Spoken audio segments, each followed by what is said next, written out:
ছেলের গালে আল্লাহর জন্য দুই একটা নামাজের জন্য চট থাপ্পড় দিতে পারবো না? পারবো ইনশাআল্লাহ পারবো। আপনি যদি শক্ত হন যে আমার ঘরে থাকতে হলে নামাজ পড়েই থাকতে হবে, সম্ভব কি না? আমি এখানে একদিন কেন 1 মাস যদি বয়ান করি, আপনার ছেলে নামাজি হওয়ার সম্ভাবনা কম। বয়ান তো প্রতি জুমাই হচ্ছে, মাহফিল তো প্রতি সমাজেই হচ্ছে, প্রতি বছরই হচ্ছে, ঠিক কি না? অভাব শুধু শাসনের। অভাব কিসের?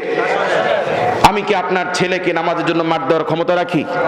মাদ্রাসার ওস্তাদ রাখেন, মসজিদের ইমাম রাখেন, আপনি দৌড়ে আসবেন, আপনি মারার কি? আপনার বাপের খায়? আপনাকে বেতন দিয়ে খাবার দিয়ে নামাজ পড়বেন, বাস শেষ। আমার ছেলে নামাজ পড়ুক বা না পড়ুক, আমার ছেলে গায়ে হাত দেওয়ার আপনি কি? ঠিক কি না?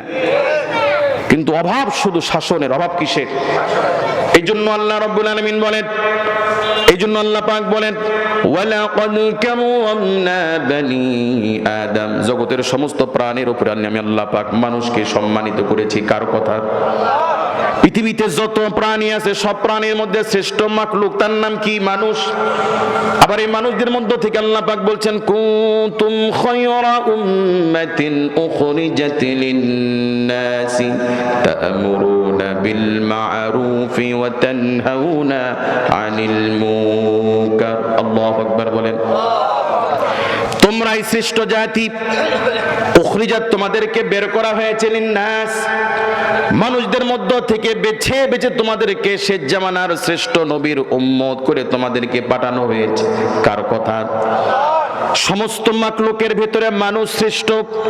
আবার সমস্ত মানুষের মধ্য থেকে তোমরা যারা শেষ জামানার নবীর উম্মত, তোমাদেরকে আমি আল্লাহ পাক আরো সবার চাইতে বেশি শ্রেষ্ঠত্ব দিয়েছি।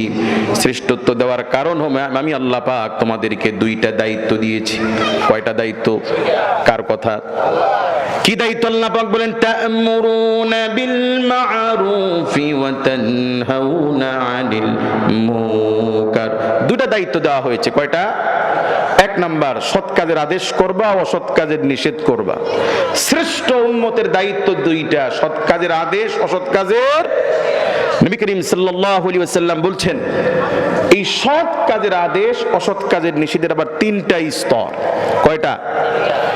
1 নাম্বার আল্লাহর নবী বলেন ফাবিয়াদিহি, জমিনে ভালো কাজের আদেশ, অসৎ কাজের নিষেধগুলো হবে 1 নাম্বার হাত দিয়া। বলেন কি দিয়া?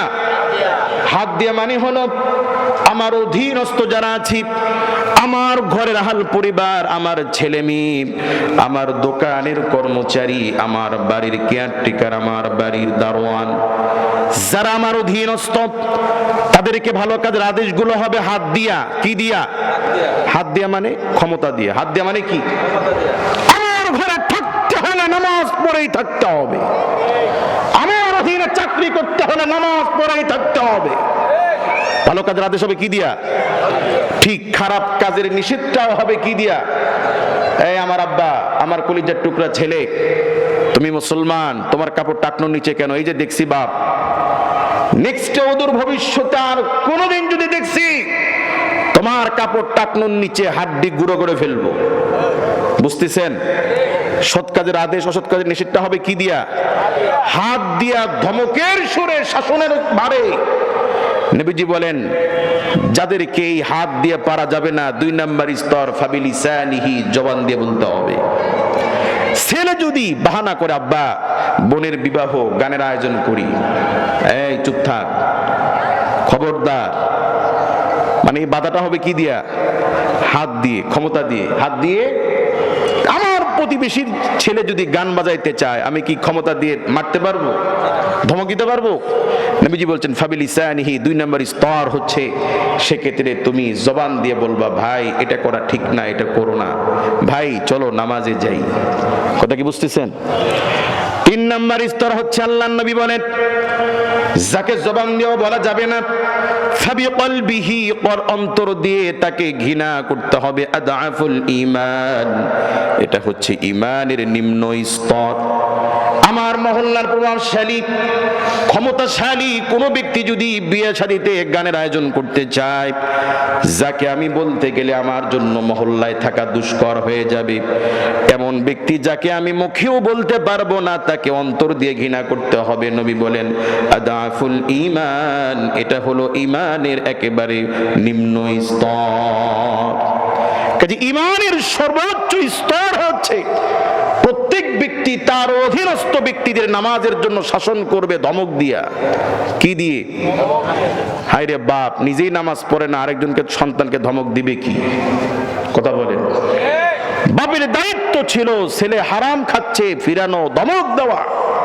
বাপ তো এমন বাপ নিজেই পাওনাদার টাকা চাইতে আসলে ছেলেকে পাঠায় দেয়, এই বাহিরে অমুকে আসছে টাকা চাইতে, গিয়ে বল আব্বা বাড়ি নেই। কে শিখায়? শিখাচ্ছে কে? আহা, এক উকিল তার মক্কেলকে শিখিয়েছে, শোনো তোমার মামলার যে অবস্থা, তোমার তো যাবজ্জীবন অথবা 10 বছর 5 বছর জেল নিশ্চিত। কয় স্যার যেমনে পারেন আমাকে বাঁচানোর চেষ্টা করেন। বাঁচানো যাবে যদি আমার পদ্ধতি অবলম্বন করো। কি পদ্ধতি? বলে তোমাকে বিচারের ইজলাসে বাদী পক্ষের আইনজীবী যাই জিজ্ঞেস করুক তুমি বলবা আ। কি বলবা? মানে কথা বলতে পারে না, তো তাকে যাই জিজ্ঞেস করে আসামি বলে আ, যাই জিজ্ঞেস করে বলে আ। তো আসামির আইনজীবী বলছে মাননীয় বিচারপতি আমার মক্কেলটা বোবা। মক্কেল কি? বোবা হওয়ার কারণে তার নামে মিথ্যা মামলাগুলো সাজানো হয়েছে। তো জজ এই বোবার পক্ষে বেকসুস খালাস দিচ্ছে। আদালতের বাহিরে গিয়ে এই আসামির আইনজীবী বলছে যাক তোমার জন্য শুভকামনা, তুমি ভালো থাকো, যাক তোমার জন্য দোয়া রইল, এখন আমার টাকা দাও। কয় আ। এখন তো তুমি জিতে গেছো, এখন আ বলতে হবে না, এখন আমার টাকা দাও। কয় আ। আরে আমার শেখানো বলে দিই আমার সাথেই প্রতারণা। কাজী সাবধান যে আব্বা গুলো কয়েকটা টাকার মামলা থেকে বাঁচার জন্য ছেলেকে দিয়ে মিথ্যা বলান যে বাহিরে গিয়ে বল চাচা আব্বা বাড়ি নেয়, এই ছেলে আপনার থেকে শিখে জিন্দেগি ভর আপনার সাথেই বাটপারি করবে। কাজে আল্লাহর জন্য ছেলে মেয়েদেরকে একটু শাসন করবো ইনশাআল্লাহ। আপনি আপনার ছেলেকে বুঝিয়ে সুজিয়ে মসজিদে নিচ্ছেন, ধমকায় নিচ্ছেন, ও একটু মাঝে মাঝে রাগ করবে, ও একটু মান অভিমান করবে, কিন্তু বিশ্বাস করেন আল্লাহর কসম আপনি যত বুড়া হবেন, এই ছেলে যত বড় হবে, আল্লাহ পাক আপনার ইজ্জত সম্মান শ্রদ্ধা আল্লাহ পাক তত বেশি বাড়িয়ে দিবেন। আবার আপনি আপনার স্ত্রীকে যদি ঘুষের টাকা দিয়ে কোটি কোটি টাকার গহনা কিনে দেন, ফ্ল্যাট কিনে দেন, জিন্দেগি যত আপনি বুড়া হবেন আপনার প্রতি আপনার স্ত্রী তত অশ্রদ্ধা ঘৃণা আসবে যে আমার স্বামী একটা চোর বাটপার। কাজে আল্লাহর দ্বীনের জন্য ছেলে মেয়েদেরকে একটু শাসন করবো ইনশাআল্লাহ। আপনি যদি আপনার ছেলেকে নামাজের জন্য শাসন করে মসজিদে 5 ওয়াক্ত নিয়ে যান, পাশে বসান, আল্লাহ না করুন হঠাৎ আপনি মারা গেলেন, তো আপনি জীবিত থাকা অবস্থায় যেই সন্তানকে আপনি দিনে 5 বার মসজিদে নিয়ে যাইতেন, আপনার মৃত্যুর পরেই ছেলে দিনে 5 বার না গেলে অন্তত পক্ষে 2 বার হলেও মসজিদে যাবে। আর ওই ছেলে মসজিদে গিয়ে নামাজের পরে হয়তো আরবিতে আল্লাহুম্মা রাব্বির হামহুমা বলতে পারবে না। আপনার 10 বছরের শিশু নামাজের পরে যখন দোয়া করবে রব্বুল আলামিন আমার আব্বা মারা গিয়েছে, আল্লাহ আমার আব্বাকে মাফ করে দেন, আল্লাহ আমার আব্বাকে জান্নাতুল ফিরদাউসের মেহমান বানায় দেন, আল্লাহর কসম তামাম পৃথিবীর আলেম উলামা, তামাম পৃথিবীর পীর মাশায়েখ দোয়া করলে আপনার জন্য যতটা কার্যকর হতো, আপনার ছেলে যখন মসজিদে গিয়ে নামাজ পড়ে আপনার জন্য দোয়া করবে আল্লাহ আমার আব্বাকে মাফ করে দেন, এই দোয়া আরশে আজিমে গিয়ে ধাক্কা লাগতে থাকবে। কাজে আল্লাহর দ্বীনের জন্য একটু শাসন করবো ইনশাআল্লাহ। আল্লাহ আমাদের সকলকে তৌফিক দান করুন বলি আমিন। ভূমিকা না বাড়িয়ে আমি আপনাদের সামনে যে আয়াতে কারিমা তেলাওয়াত করেছি, এই আয়াতকে সামনে রেখে কিছু কথা আপনাদের খেদমতে আরজ করতে চাই। আপনারা কি আমাকে একটু সময় দিবেন ইনশাআল্লাহ? তো হাজিরিন, বিদেশ থেকে এক বন্ধু বাড়ি আসবে, তো এক প্রবাসী ভাই তার বন্ধুকে বলছে দোস্ত বাড়ি যাচ্ছিস, আমার এই 1 লক্ষ টাকার চিঠি আমার বাড়িতে আমার মার হাতে পৌঁছে দিবি। তো বন্ধু দেশে এসে বন্ধুর মার কাছে চিঠি আর টাকা পৌঁছে দিয়েছে। ছেলে চিঠিতে লিখেছিল, মা আশা করি আপনি ভালো আছেন, মা আমি আমার বন্ধুর হাতে 1 লক্ষ টাকা দিলাম এ কারণে যে অমুক কি আমার থেকে টাকা পাবে 10,000, অমুকে পাবে 20,000, তাকে এত দিবেন, তাকে এত দিবেন, এরকম একটা তথ্যবহুল চিঠি আর টাকা মার হাতে এসেছিল। মা টাকা পেয়ে খুশি, কিন্তু মা চিঠি পড়তে জানে না, মা নিরক্ষর মানুষ, মূর্খ মানুষ। বলুন, মা যদি চিঠি পড়তে না জানে তাহলে উচিত ছিল যে পড়তে পারে তার কাছে নিয়ে যাওয়া, ঠিক কি না? তো মা নিজে চিঠি পড়তে পড়তেও জানে না, যে পড়তে জানে তার কাছে নিয়েও যায় নাই। মা এই চিঠি বিছানার নিচে ভাঁজ করে রেখে দেয়, আর 5 ওয়াক্ত নামাজের পরে দোয়ার পরে চিঠি হাতে নিয়ে, আহা আমার আব্বার হাতের লেখা কত সুন্দর। মা এই চিঠি চুমা খায়, বুকে লাগায়, চোখের পানি ফেলে কাঁদে, বুকে লাগায়, মার দিল শান্তি লাগে। বলুন তো, ছেলে চিঠি দিয়েছিল চুমা খাওয়ার জন্য, বুকে লাগানোর জন্য? এটা ঠিক যে এটা মার বুকে লাগালে মার একটু শান্তি লাগে, ছেলের হাতের লেখা চিঠি দেখলে মার একটু শান্তি লাগে, কিন্তু চিঠি দেওয়ার উদ্দেশ্য কি চুমা খাওয়ার, বুকে লাগানো? আল্লাহ পাক যে কোরআন নাজিল করেছেন, এই কোরআন তেলাওয়াত করলে নেকি হয়, সওয়াব হয়, কিন্তু কোরআন নাজিলের শুধু উদ্দেশ্য তেলাওয়াত করা নয়।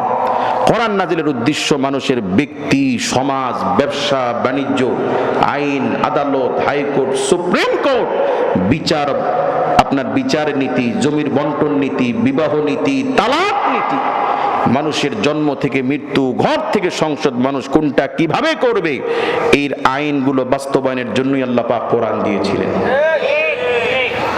বিয়ে শাদী করলে আমাদের স্ত্রীরা কাপড় ধুয়ে দেয়, রান্না করে দেয়, ঘর পরিষ্কার করে, কিন্তু বিয়ের মূল উদ্দেশ্য কি ঘর পরিষ্কার করা, রান্না করা? বিয়ের মূল উদ্দেশ্য হচ্ছে যৌবনের হালাল ব্যবহার। কথা বলেন ঠিক কি না? এই জন্য কোনো স্ত্রী যদি রান্না করতে না পারে বিয়ে করা হারাম, এমন কথা কোথাও আছে? কিন্তু স্ত্রীর যদি যৌবন না থাকে, কোনো পুরুষ যদি অক্ষম হয়, তাহলে তার জন্য বিয়ে করা হারাম। তার জন্য বিয়ে করা কি? কাজে বিয়ের মূল উদ্দেশ্য যৌবনের হালাল ব্যবহার। আর বিয়ে করার পরে স্ত্রী কাপড় ধুয়ে দেয়, রান্না করে দেয়, ঘর গুছিয়ে রাখে, এগুলো বিয়ের উপকার, বিয়ের ফজিলত। কাজে কোরআন নাজিলের মূল উদ্দেশ্য সমাজ, রাষ্ট্র কিভাবে চলবে তার নিয়ম নির্দেশিকা দেওয়া। কিন্তু কোরআন তেলাওয়াত করলে নেকি হয়, কোরআন মুখস্থ করলে আল্লাহ পাক মর্যাদা দান করেন, এগুলো ফজিলত, এগুলো কি? কিন্তু কোরআন নাজিলের মূল উদ্দেশ্য শুধুমাত্র তেলাওয়াত করা নয়, শুধুমাত্র হাফিজ হওয়া নয়।